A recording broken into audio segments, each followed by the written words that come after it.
Yeah, okay. So here's how I look at it. Breathwork isn't a replacement for therapy, but it can do something that therapy often doesn't, which is it gets underneath the story or the problems in your life and it goes straight to the source into your body.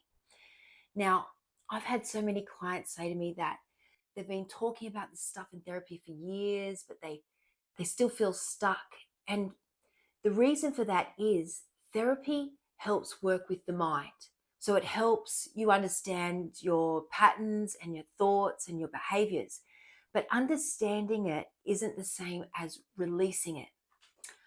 Okay, so breath work drops you below all of that and it works directly with your nervous system, which is where stress and trauma and suppressed emotions actually live.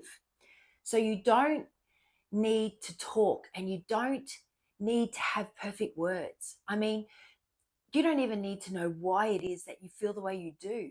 You just need to breathe. And that's when your body starts to do what it already knows how to do. So, to answer your question honestly, yes, for some people, breath work is enough.